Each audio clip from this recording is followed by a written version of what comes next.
నమస్తే యశ్రు న్యూస్ కి స్వాగతం. నేను మీ సంపత్. తెలంగాణ ఉద్యమ సమయంలో కేసీఆర్ చేసిన హామీలు, ప్రమాణాలు, అభివృద్ధి మాటల తూటాలు, జల్ జమీన్ జాబ్స్ గురించి చేసిన మాటలు ఇప్పటికీ మన చెవుల్లో గిర్రుగిర్రుమని తిరుగుతూనే ఉన్నాయి. కానీ కేసీఆర్ అధికారంలోకి వచ్చాక ఉద్యమ కాలంలో ఇచ్చిన హామీలు, వాగ్దానాలు, ప్రమాణాలు మరిచి ప్రజల అభివృద్ధిని చూడకుండా ఓటును కురిపించే వ్యవస్థను తయారు చేయడం చూశాం. అయితే కేసీఆర్ మనోగతాన్ని పసిగట్టిన ప్రజలు మూడోసారి సీఎం సీటుకి ఆమడ దూరంలో ఉంచారు మన కేసీఆర్ గారిని. అయితే కేసీఆర్ తన 10 సంవత్సరాల పాలనలో చేయలేని ఎన్నో సాహసోపేత నిర్ణయాలను, ఎన్నో పనులను సీఎం రేవంత్ రెడ్డి నేడు చేస్తూ బీఆర్ఎస్ ప్రభుత్వం చేసిన విధ్వంస పాలనను పునర్నిర్మాణం వైపు, అభివృద్ధి వైపు తీసుకువెళ్లేలా అడుగులు వేయడం చూస్తూనే ఉన్నాం. కాంగ్రెస్ పార్టీ ఒక ఏడాది పాలన సందర్భంగా కేసీఆర్ చేయని రేవంత్ రెడ్డి చేసే వాటి గురించి చూసుకుందాం ఒకసారి. ప్రగతి భవన్ టు ప్రజాభవన్. ఆత్మగౌరవం అధికం గల తెలంగాణ ప్రజలకు, గద్దర్ లాంటి వాళ్ళకు సైతం ప్రజాభవన్ను వెళ్ళడానికి ప్రవేశం అనుమతి లేకపోవడం ఒక బాధాకరమైన ఘటన. అయితే ప్రజల ఆస్తులను సొంత జాగీర్దార్ రాజ్యం లాగా అహంకారంతో ప్రవర్తించారు కేసీఆర్. అందుకే రేవంత్ రెడ్డి అధికారం అందుకున్న క్షణాల్లోనే నిరంకుశన పాలనకు నిదర్శనమైన ప్రగతి భవన్ గేట్లు, ముందున్న భారీ గేట్లను తొలగించి ప్రగతి భవన్ ను ప్రజాభవన్ గా మార్చి సామాన్యులకు సైతం ప్రవేశం కల్పించారు. ఇక కేసీఆర్ సీఎం గా ఉన్నంత కాలం తన కోసం 1200 కోట్లతో కట్టించుకున్న సెక్రటేరియట్ వైపు కూడా చూడలేదు. అధికారం పోయాక కనీసం ప్రతిపక్ష నాయకుడిగా కూడా అసెంబ్లీకి రాకపోవడం, వచ్చిన ఒకసారి 5-10 నిమిషాల పాటు ఉండిపోవడం, రాజ్యాంగ సంస్థల పట్ల తనకున్న నిబంధనను తెలియజేసుకున్నాడు కేసీఆర్. ప్రజల తరపున ఉండి కొట్లాడిసిన కేసీఆర్ ఫామ్ హౌస్ కే పరిమితం అయ్యాడు. తెలంగాణ ఉద్యమ సమయంలో ప్రభుత్వ కొలువులు తీరాక పదే లక్ష ప్రభుత్వ ఉద్యోగాలు కల్పిస్తామని కేసీఆర్ హామీలు గుప్పించి అధికారంలోకి వచ్చిన 10 సంవత్సరాల్లో కనీసం 50,000 ప్రభుత్వ ఉద్యోగాలు ఇవ్వలేదు. సరికదా, వారిలోనూ అస్మదీయులే ఎక్కువగా ఉండడం బాధాకరం. కానీ తన కుటుంబంలో అందరికీ ఆలస్యం చేయకుండా ఉద్యోగాలు ఇచ్చారు కేసీఆర్. అంతేకాదు, పలుమార్లు ప్రశ్నాపత్రాలు లీక్ అవడం, నిరుద్యోగుల మరణాలు. మరి గత ప్రభుత్వంతో పోలిస్తే రేవంత్ రెడ్డి అధికారంలోకి వచ్చిన ఒక ఏడాదిలోనే 55,000 నిరుద్యోగులకు ఉద్యోగ నియామక పత్రాలు అందజేసిన ఘనత చూశాం.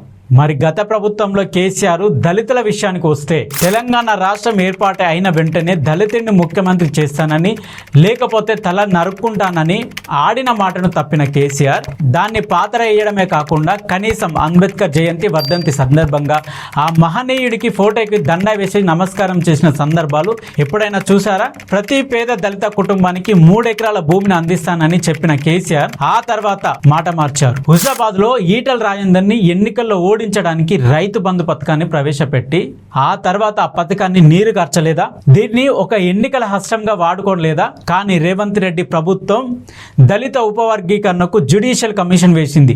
అట్లనే ఇందిరమ్మ డబుల్ బెడ్రూమ్ ఇండ్ల పథకాన్ని నిలబెట్టుకునే దశలో ఉంది.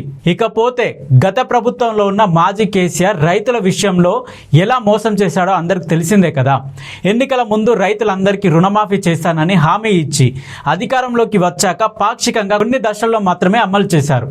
ఆనాడు మల్లన్న సాగర్, సుందిళ్ల రైతులను సంఖ్యలు వేసిన బీఆర్ఎస్ నేడు రైతులను రెచ్చగొట్టి రాజకీయ అస్థిరత్వం సృష్టిస్తుంది. పంట నష్టపోయి అప్పుల్లో ఉన్నప్పుడు రుణమాఫీ చేయకపోవడం వల్ల ఎంతో మంది రైతులు ఆత్మహత్యలు చేసుకున్నారు. కానీ రేవంత్ రెడ్డి వచ్చిన 12 నెలల కాలంలో దాదాపు 19,880 కోట్ల రుణమాఫీ, 7,625 కోట్ల రైతు భరోసా, 1,455 కోట్ల రైతు బీమా, ఉచిత విద్యుత్ 10,444 కోట్లు, సన్నవడ్ల బోనస్ కోసం 5,040 కోట్ల వరకు ఖర్చు చేయడం దేశ చరిత్రలోనే సాహసోపేతమైన చర్యలుగా చెప్పుకోవచ్చు. ఫలితంగా అనతి కాలంలో రైతుల ఆత్మహత్యలు చాలా వరకు తగ్గిన విషయం తెలిసిందే. ఇక రెవెన్యూ వ్యవస్థ, ధరణి సమస్యల విషయానికి వస్తే, రెవెన్యూ వ్యవస్థలో ధరణితో కొత్త సమస్యలు సృష్టించడమే కాకుండా అసమ్మధీయులకే ఆయుధంగా మారి కబ్జాలకు, తప్పుడు రిజిస్ట్రేషన్లకు, అవినీతికి, అక్రమాలకు కేరాఫ్ గా మిగిలింది. ఆనాడు రెవెన్యూ వ్యవస్థను విధ్వంసం చేసిన పాపాన్ని కడిగే దిశగా నేటి రేవంత్ రెడ్డి ప్రభుత్వం ఉన్నత స్థాయి తటస్థ నిపుణులచే భూ కమిషన్ వేసింది. త్వరలోనే ప్రజలు కోరుకున్న విధంగా భూ సంస్కరణలు చేయబోతున్నారు. కేజీ టు పీజీ విషయానికి వస్తే, రాష్ట్రంలో ఏర్పడిన తొలి నాళ్ల నుంచి కేజీ టు పీజీ నాణ్యమైన విద్య ఉచితంగా అందించడమే తమ ప్రభుత్వ లక్ష్యమని పలుమార్లు చెబుతూ వచ్చిన కేసీఆర్ కి తొలి కేజీ టు పీజీ విద్యాలయం కట్టడానికి 9 సంవత్సరాలు పట్టింది. కానీ రేవంత్ రెడ్డి ప్రస్తుత జిల్లాకు ఒక్కొక్కటి చొప్పున ఇంటిగ్రేటెడ్ రెసిడెన్షియల్ స్కూళ్లను ప్రారంభించడం గొప్ప సంస్కరణగా చెప్పవచ్చు. ఈ ఇంటిగ్రేటెడ్ గురించి గత ప్రభుత్వానికి తెలియదా అంటే తెలుసు. కానీ ఈ వ్యవస్థకు రూపం దాలిస్తే కమిషన్లు రావు కదా. అందుకే ఇంటిగ్రేటెడ్ సిస్టమ్ ని ముందుకు తీసుకురాలేదు. కానీ రేవంత్ రెడ్డి ప్రభుత్వం భిన్నత్వంలో ఏకత్వం వైపు సమగ్రంగా భవిష్యత్ తరాలకు ఉపయోగపడే విధంగా పెద్ద మొత్తంలో ఈ పథకాన్ని ప్రవేశపెట్టడం గొప్ప పని. మిగులు రాష్ట్రాన్ని అప్పుల కుప్పగా చేసిన గనుడు మన గ్రేట్ కేసీఆర్ అయితే ప్రపంచంలోనే అతిపెద్ద multi stage lift irrigation project అని చెప్పుకునే కాళేశ్వరం కథ అందరికి తెలిసిందే కదా. తెలంగాణ ప్రజల కష్టార్జితంతో కట్టిన ఈ ప్రాజెక్ట్ గత ప్రభుత్వంలో ధనదాహానికి బలైంది. 97,000 కోట్ల వ్యయం చేసి 97 ఎకరాలకు కూడా నీళ్లు ఇవ్వలేని దుస్థితి అధికార పార్టీ ఆరోపిస్తుంది.